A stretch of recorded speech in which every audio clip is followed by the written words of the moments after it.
I woke up in a hotel room in Stockholm to a text message that made my blood run cold. LMO, you looked so peaceful sleeping while I made my escape. You should have seen yourself. This is going to be legendary. That was it.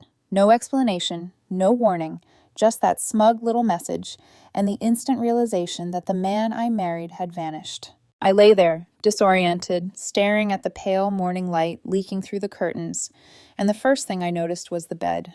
The sheets on his side were cold, like he'd been gone for hours. I turned my head slowly, hoping I'd see him in the bathroom doorway, or stepping out from the balcony with that casual, relax, babe, smile. But the room was wrong in a way I could feel in my bones. His suitcase wasn't by the closet anymore. His shoes weren't by the door. The little travel cologne he carried everywhere, gone.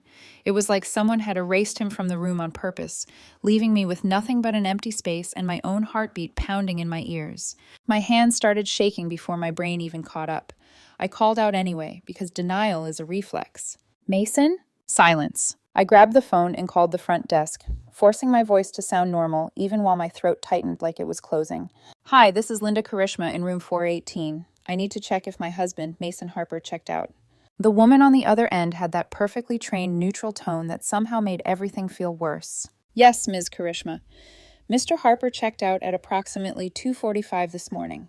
He indicated that you two had separate departure arrangements, and he took our airport shuttle service. Separate departure arrangements? My stomach dropped so hard it felt like I'd missed a step on a staircase.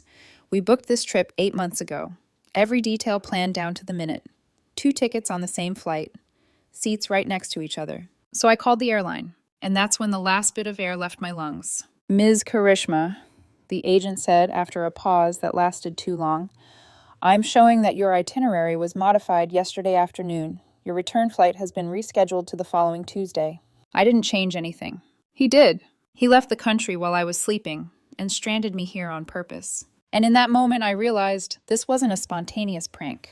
This was a pattern, a cycle, and I was finally awake inside it. I'm Linda Karishma, and until that morning in Stockholm, I would have told you I was the kind of woman who could handle anything as long as I had a plan. I wasn't born cautious. Life made me that way. I grew up learning that stability isn't something you're given. It's something you build with your own hands, brick by brick, choice by choice. I'm an engineer by training. Structural systems, project planning, risk analysis. People hear engineer and assume cold logic, but the truth is, the work taught me how fragile things become when you ignore small cracks. In my 20s, I carried a quiet pride in being dependable. I paid my bills on time. I kept my promises. I didn't chase drama because I'd watched drama destroy too many homes. I liked routines, not because I was boring, but because routines made life feel safe. Then I met Mason Harper. It was at a friend's engagement party back home in Colorado. He walked in late like he didn't care that people noticed him, and somehow that made everyone notice him more. He had this easy confidence, laughing too loud, telling stories with his hands, turning the room into his stage without even trying. I remember thinking, he looks like trouble. And when he came over and asked, "Are you always this serious, or is the party just that bad?" I surprised myself by smiling. He didn't feel like the kind of man who lived in spreadsheets and calendars. He felt like impulse, like wind through an open window, like the part of life I'd boxed up and labeled not practical. And he loved that I was different from the women he usually dated. His words, not mine. "You're grounded," he told me early on. "You make me feel safe." I believed him, because I wanted to. We moved fast. He was charming in that overwhelming way, the kind that makes you feel chosen, the kind that makes you feel like maybe you've finally met someone who sees the world in color while you've been living in grayscale. When he asked me to marry him, it wasn't some grand, cinematic proposal. It was quieter. We were sitting on the living room floor, surrounded by takeout containers and half-finished plans for the future, and he said, "I don't want to do life without you." He gave me the ring, he put it on my finger, and I told myself, this is it. This is my person. The first year of marriage felt like balance. He'd suggest last-minute road trips. I'd pack snacks and map the route. He'd pull me into dancing in the kitchen while I tried to finish an email. He'd call me too responsible with that teasing grin, and I'd roll my eyes while secretly enjoying being someone's anchor. But even back then, there were moments, small, sharp moments, that didn't fit the story I was telling myself. Like the second Thanksgiving we spent together. I came home from work the night before, exhausted, and thinking it would just be the two of us. Mason was in the kitchen, humming like nothing was wrong. "Oh, hey, babe," he said casually. "I forgot to mention earlier, but I invited a bunch of people over for tomorrow." "A bunch?" I blinked. "How many?" He waved his hand like he was brushing away a minor detail. "I don't know, maybe 30 or 40. It'll be fun." I actually laughed because I thought he was joking. 40 people, Mason. We don't have 40 chairs." He shrugged like it was adorable that I cared. "You're amazing at figuring this stuff out," he said. "You'll make it work. That's what you do." And just like that, the responsibility became mine. I spent the entire night driving to stores that were picked clean, borrowing folding chairs from neighbors, scrubbing bathrooms at 1 in the morning. Meanwhile, Mason lounged on the couch with a drink, scrolling on his phone, occasionally sighing like he was the one being drained. At one point, he glanced up and said, "Planning parties is so exhausting." I remember staring at him, toothbrush in my hand, on my knees, cleaning grout, and still thinking, this is marriage. This is compromise. This is love. That was my first mistake. Because I wasn't compromising. I was disappearing. And I didn't fully understand that until Stockholm forced me to see what kind of man I'd really built my life around. Looking back now, I can see how carefully the pattern formed. Quiet enough that I kept explaining it away. Familiar enough that it started to feel normal. After that Thanksgiving, nothing changed exactly. Which was the problem? Mason didn't suddenly become cruel or loud or openly disrespectful. He stayed charming, playful. The kind of man people described as a lot, but in a fun way. And whenever something went wrong, it never quite felt like his fault, at least not on the surface. It was always framed as spontaneity, like the pottery wheel. We had been saving for over a year for a trip to New Zealand. It was my dream trip, something I'd wanted since I was a teenager. I had spreadsheets tracking our savings, notes about trails I wanted to hike, museums I wanted to see, little restaurants tucked into quiet streets I'd bookmarked months in advance. We were finally close. Then one random Tuesday, Mason came home grinning, the trunk of his car barely closed. "Come see this," he said, already excited. It was a massive pottery wheel. "Isn't she beautiful?" he said, patting it like a prize. "I've always wanted to learn pottery. This was on sale." I stood there in the driveway, my brain struggling to catch up. "What about New Zealand?" I asked carefully. "We've been saving for that." He was already dragging it toward the garage. "We can go next year, or the year after," he said lightly. "This was limited time. I couldn't pass it up. You understand, right?" It cost $1,300. He used it 3 times, maybe 4. Then it sat there, collecting dust, until he sold it a year later for a fraction of the price. We never went to New Zealand. Every time I brought it up, there was another reason. Another impulse. Another, this will be more fun. I kept telling myself these were just quirks. Trade-offs. Every relationship had them. But slowly the imbalance grew. If Mason enrolled us in a weekend workshop 4 hours away without checking my schedule, and I couldn't drop critical deadlines, I was rigid. If he invited people over last minute and I scrambled to make it work, that was just what I was good at. If he knocked over an entire glass of red wine onto our brand new cream-colored couch during one of his parties and laughed it off, "Relax, Linda, it's just furniture," he said. "You're always so uptight." I was the one who spent the next day researching stain removal methods while he slept past noon. And when I tried to bring any of this up, gently, carefully, choosing my words like they were glass, he'd sigh, smile, pull me into a hug. "You worry too much," he'd say. "Life's supposed to be lived. You're always planning for some future that never comes." So I stopped bringing it up. Around the same time, something else started happening, something I didn't recognize as dangerous until much later. People started disappearing. My sister would suggest visiting, and suddenly Mason had a work emergency, or a surprise plan, or a reason why this weekend just isn't great. Friends stopped inviting us places because Mason never committed until the last minute, and then changed plans anyway. Phone calls got shorter. Holidays got complicated. Whenever I mentioned feeling distant from people I loved, Mason would frown, like he was being thoughtful. "Maybe they bring you stress," he'd say. "You don't need that energy." I believed him, because I trusted him more than I trusted myself. By the time the Stockholm trip came around, I thought of it as our reset. I planned everything. Flights, museums, walking routes, backup plans for bad weather. Mason said he loved it, said he was excited. But in the weeks before we left, his language shifted. "Let's keep things flexible," he said. "Let's make this trip unforgettable. Let's shake things up." I thought he meant wandering into unexpected cafes, staying out late, saying yes to the unknown. I never imagined he meant leaving at 2:45 a.m., changing my flight, and stranding me alone in a foreign country. Sitting in that hotel room, staring at his mocking text, the memories lined up too neatly to ignore. This wasn't chaos. It was control disguised as spontaneity. And for the first time, I stopped asking what I had done wrong and started asking why I'd tolerated it for so long. The moment everything finally snapped wasn't loud. It didn't come with screaming or slammed doors or some dramatic confrontation in the middle of the hotel lobby. It came quietly, sitting on the edge of a neatly made bed in Stockholm, holding a phone that suddenly felt too heavy for my hands. After the airline call ended, I stayed frozen for a long moment, staring at the wall, like if I didn't move, this version of reality might rewind itself. It didn't. My body reacted before my mind did. A wave of nausea rolled through me, sharp and sudden. My heart was racing, but my limbs felt hollow, disconnected, like I was watching myself from a distance. I stood up too fast and had to grab the dresser to steady myself. "He didn't even wake me," I whispered to the empty room. That detail hit harder than the logistics, harder than the changed flight, harder than being stranded. He watched me sleep. He looked at me, peaceful, unaware, and chose to leave anyway. I read the message again, slower this time. "You look so peaceful sleeping while I made my escape." Escape. Like I was a trap, like I was something to flee from. My chest tightened so much it hurt to breathe. I tried calling him. Straight to voicemail. Again. Voicemail. I sent a text, my fingers clumsy and slow. "What is this? Where are you? Why would you do this?" The typing bubble never appeared. I paced the room, every step echoing too loudly. My eyes kept landing on small, meaningless details. The way the curtains didn't quite close, the faint smell of cleaning solution, the indentation his suitcase had left on the carpet.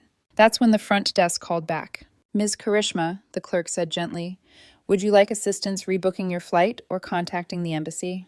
The word embassy made it real in a way nothing else had. "Yes," I said, my voice shaking despite my effort to sound composed. "Yes, I think I need help." I went down to the lobby because I couldn't stay in that room another second. Every surface felt haunted by his absence. The elevator ride felt endless. The mirrored walls reflecting a woman I barely recognized, pale, eyes rimmed red, jaw clenched like she was holding herself together with sheer force. At the front desk, I tried to explain again, more slowly this time, and somewhere between the words my husband left and changed my flight without telling me. My voice broke. That was when I felt it, someone standing beside me. "I'm sorry," a man said softly. "I don't mean to eavesdrop, but did you just say your husband left you here?" I turned my head, embarrassed heat rushing to my face, and nodded. "Yes," I said. "He flew out this morning, didn't tell me." His expression didn't flicker with curiosity or awkwardness. It shifted into something deeper, recognition. "That's awful," he said immediately. "You must feel completely betrayed." The word landed like a crack in glass. Betrayed. Not inconvenienced, not surprised, betrayed. My throat tightened, and for a second I couldn't speak. Then I nodded again, slower this time. "Yes," I said quietly. "That's exactly it." "I'm Samuel," he said, extending his hand. "Samuel Anderson." I took it, grateful for the warmth of another human being. "Linda." He hesitated only a moment. "Do you need help? With the embassy? Flights? Anything?" The way he said it, calm, direct, without pity, made something inside me give way. Yes, I admitted. I don't even know where to start." "There's a cafe around the corner," he said. "We can sit and figure it out together." 2 hours later, I was still there. I told him everything. Not just what happened that morning, but the Thanksgiving, the pottery wheel, the couch, the constant feeling of being responsible for someone else's chaos. He listened without interrupting, without defending him, without trying to soften the truth. When I finished, he set his coffee down and looked at me thoughtfully. "What he did," he said, "that's not lagom." I blinked. "Lagom?" "It's a Swedish concept," he explained. "Not too much, not too little, balance, fairness, consideration for others. What your husband did was the opposite of that." The word settled into me slowly, like it belonged there. Balance, fairness, consideration. A stranger understood in one morning what my husband hadn't understood in 7 years. And sitting there, halfway across the world, I felt the ground shift beneath my feet.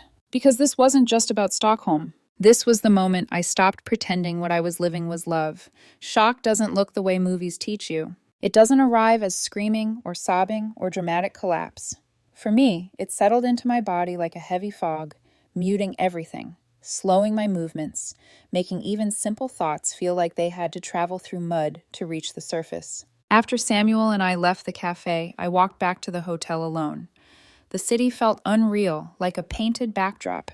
People laughing, bikes gliding past, the world continuing with casual indifference while mine had split open. Inside the room, I sat on the edge of the bed and stared at my hands. They were steady. That surprised me. I thought I'd be shaking, unraveling, panicking. Instead, there was this eerie calm, like my nervous system had finally given up after years of quiet endurance. I replayed the moment over and over. Mason watched me sleep. Not in a loving way, not tenderly, but like someone checking one last box on a plan. I tried calling him again that afternoon. Still voicemail. I didn't leave a message this time. I lay back on the bed and stared at the ceiling, listening to the distant sounds of traffic outside. That's when the self-blame crept in, the familiar, well-worn path my mind always took when something went wrong. Did I push him too hard? Was I too controlling, too rigid? Did I suck the fun out of everything? Those questions had lived in me for years. They felt almost comforting in their familiarity.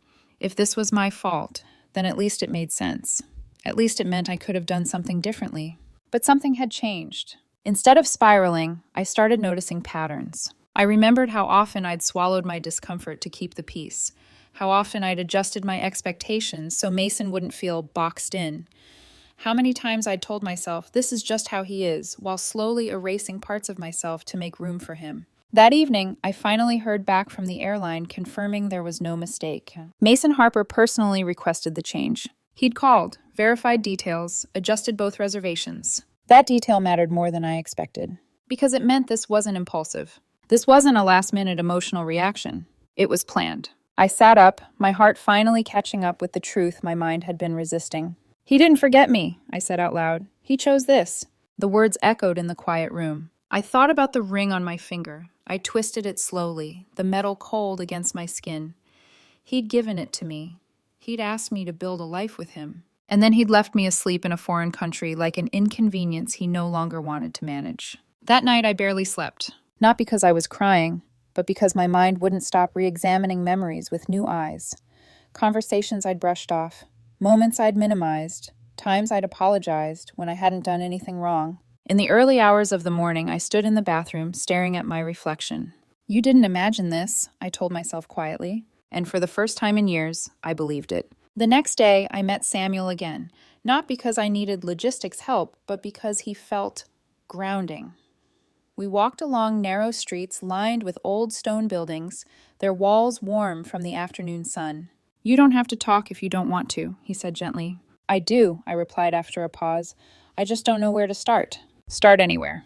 So I did. I told him about the guilt, about the way I kept trying to see Mason as misunderstood instead of cruel, about how I kept wondering if I'd somehow deserved what he did. He stopped walking and turned to face me. "Linda," he said calmly, "accountability and self-blame are not the same thing." I frowned. "What do you mean?" "It's healthy to reflect," he continued, "but taking responsibility for someone else's calculated harm? That's not growth. That's conditioning." The word hit me harder than I expected. Conditioning. Like I'd been trained to absorb impact quietly. That afternoon, back in my room, I opened my notebook and wrote a question at the top of the page. What did I ignore because admitting it would have required change? The answers came faster than I was ready for. I wrote until my hand cramped. And somewhere between the words, something inside me shifted. Not into anger, not into revenge, but into clarity. I wasn't overreacting. I wasn't dramatic. I was finally reacting at all. And that realization scared me because it meant I could no longer go back to pretending everything was fine. The moment I stopped absorbing the blame, everything else rushed in to take its place. Clarity has weight.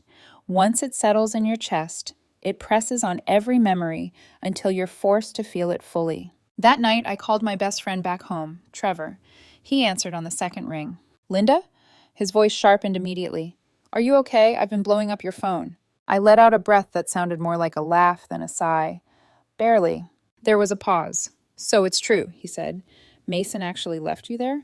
I told him everything. The change flight, the 2:45 a.m. checkout, the text message that treated my abandonment like a punchline. He didn't interrupt once. When I finished, there was silence on the line, long enough that I checked to make sure the call hadn't dropped. Linda, he said finally, that's not spontaneous. That's not quirky. That's calculated.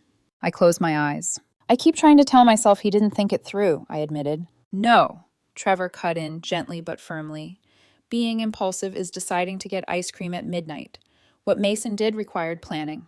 He had to call the airline, verify security information, change both bookings, pack, leave while you were asleep. That's premeditated.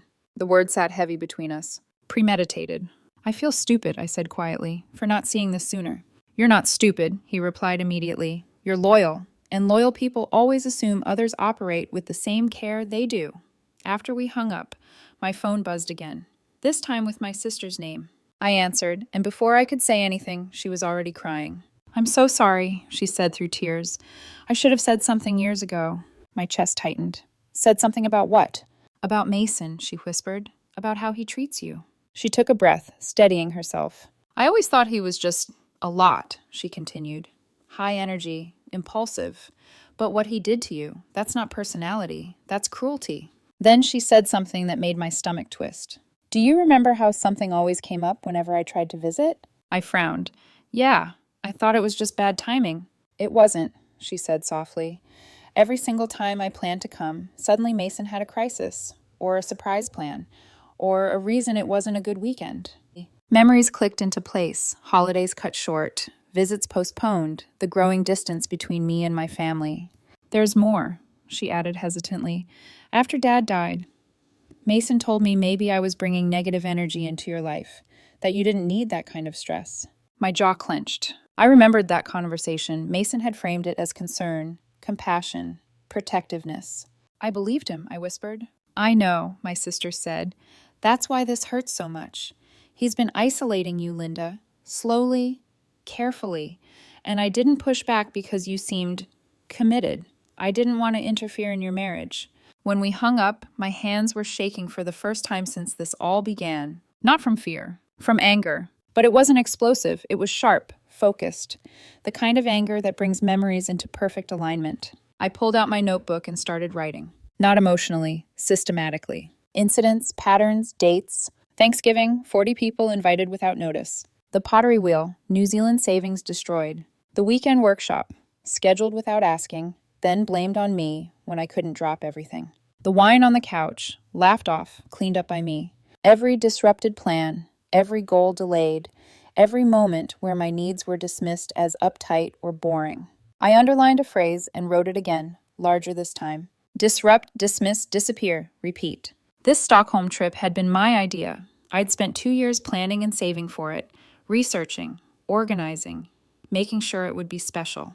And in the weeks leading up to it, Mason's comments replayed in my head with new meaning. Let's keep things flexible. Let's make this unforgettable. Let's shake things up. He hadn't meant adventure. He meant erasure. By the third day, I stopped checking my phone every few minutes. By the fourth, I stopped expecting an apology. By the fifth, I realized something terrifying and liberating. I felt lighter without him. That realization came with guilt at first, then relief. I spent more time with Samuel, not as an escape, but as contrast. He showed me Stockholm the way people who actually live there see it. Quiet streets, old bookstores, cafes where no one rushed you out for lingering too long. He listened when I spoke. He didn't rush to fix me or minimize what I felt. One afternoon, sitting by the water, he said something that lodged itself deep in my chest. You've been surviving someone else's chaos, he said gently. That's exhausting. No one thrives in that. I nodded slowly. I thought love was about balance, I admitted. I thought I was the stable one, and he was the exciting one. Samuel looked at me. Balance means both people adjust, not one person absorbing all the weight. That night, alone in my room, I realized something else. If Mason thought disappearing was his power move, his way of proving he could do whatever he wanted without consequences, then he didn't understand what happens when the person who's been holding everything together finally lets go. And for the first time, I wasn't afraid of what came next. I was ready for it. The lowest point didn't come when Mason left. It came after the adrenaline wore off, after the phone calls, after the clarity, after the anger burned down to embers and left me alone with the quiet. On the sixth night in Stockholm, the city felt unbearably still. I sat on the edge of the bed with the lights off, listening to distant traffic and the hum of the building's heating system. No messages, no calls, no distractions, just me and the reality that my marriage, 7 years of shared routines, shared plans, shared assumptions was over in every way that mattered. And suddenly I didn't know who I was without managing someone else. That realization scared me more than Mason's cruelty. For years, my days had revolved around anticipation. What mood would he be in? What crisis would come next? What plan would need rescuing? What apology would I need to make to smooth things over?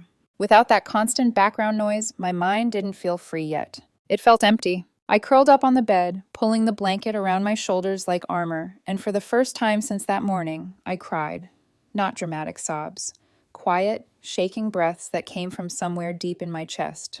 I gave you everything, I whispered into the darkness, and you left like I was nothing.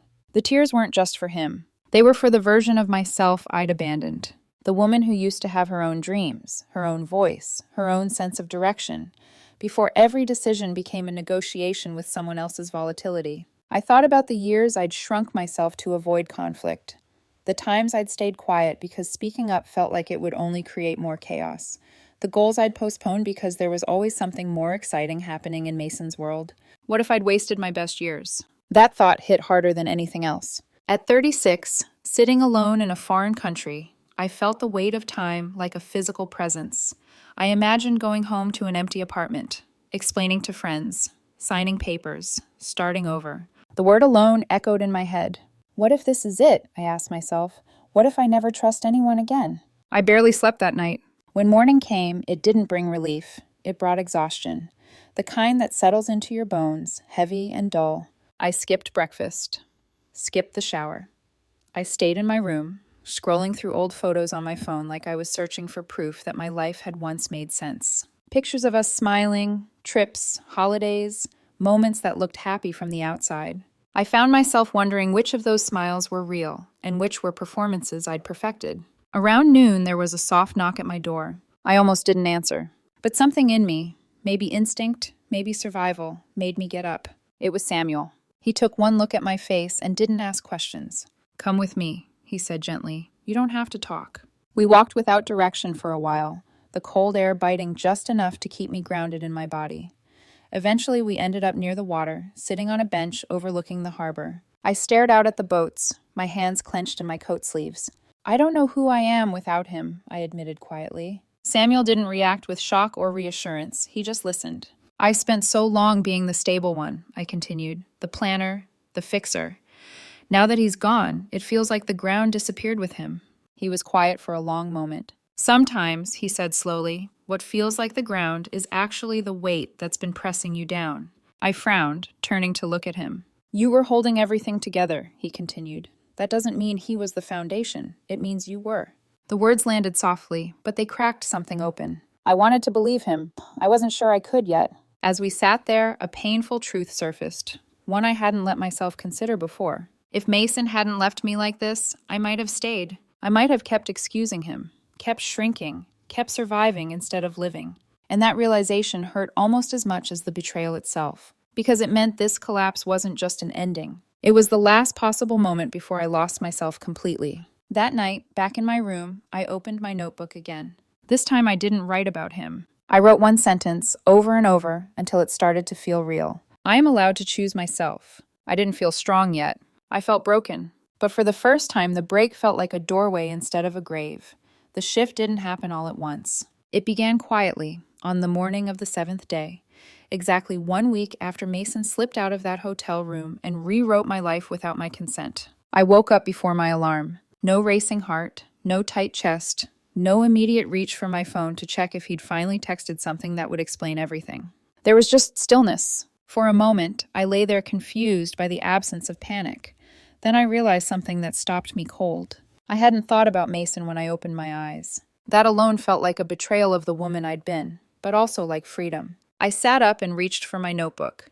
Instead of flipping back through the pages filled with patterns and pain, I opened to a blank one and wrote a single question at the top. What do I actually want today? Not what would avoid conflict.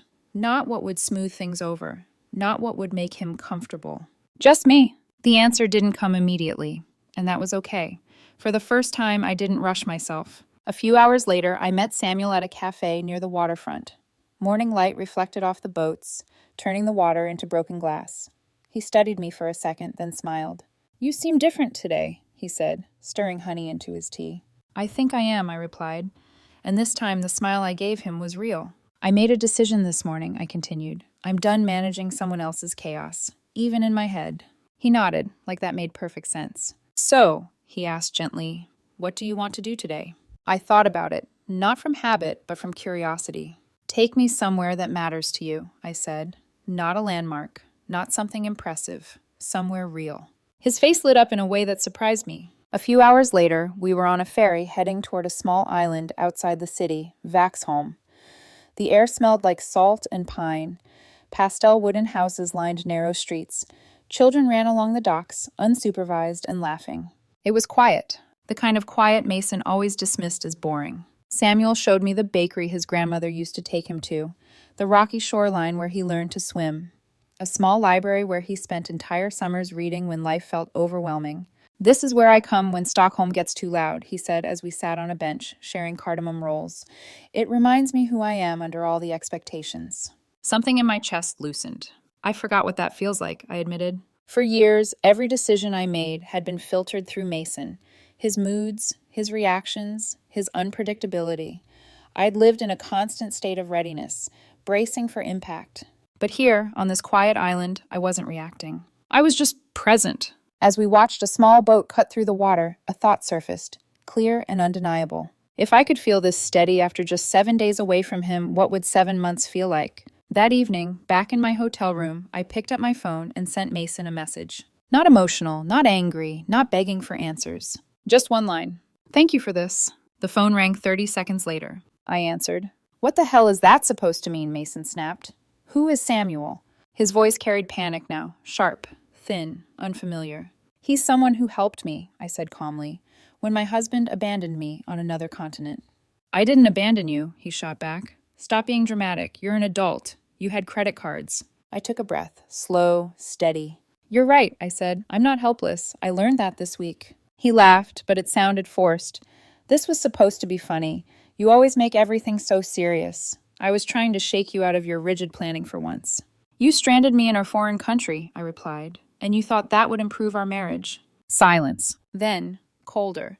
"So what, you're throwing away 7 years over some guy you just met?" "I'm not throwing anything away," I said. "I'm finally seeing it clearly." "He's a rebound," he sneered. "You're confused." "No," I said softly. "What I regret is calling dysfunction adventure, calling cruelty spontaneity, and calling survival love." "You're not being fair," he whispered. "I know," I replied. "I spent 7 years being fair while you were being spontaneous. I'm done now." I ended the call. He called back, again and again. I didn't answer. For the first time, the power wasn't in disappearing. It was in choosing myself and not apologizing for it.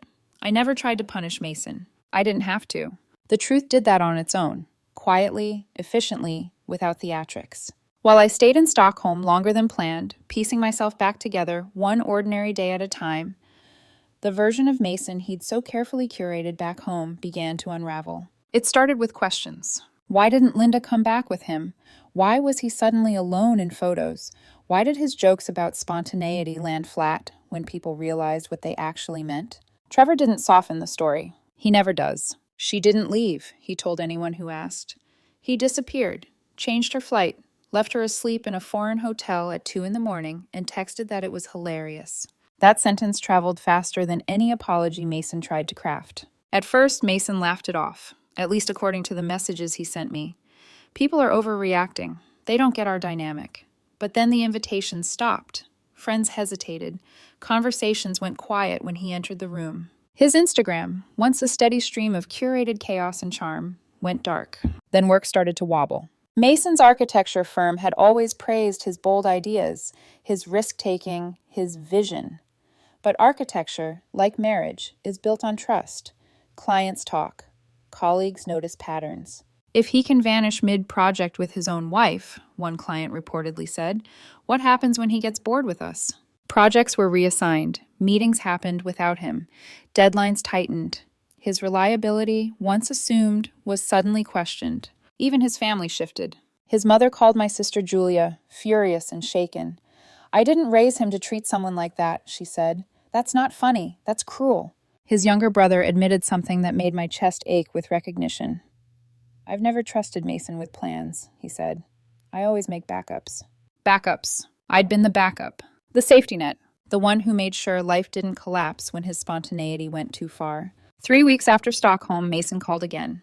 This time he wasn't angry. He was broken, I answered, not out of hope, but out of clarity. He sobbed so hard at first I could barely understand him. Everyone hates me, he said. My friends won't answer. My boss is pulling projects. Mom won't talk to me. I listened, calm, detached. What did you think would happen, I asked quietly, when people learned you abandoned your wife in a foreign country and called it funny? He had no answer, just more crying. I felt no triumph, no satisfaction, only distance. I let him cry until he hung up. Then I turned off my phone and walked into the Stockholm night, the city glowing softly around me. Justice doesn't always arrive as a confrontation.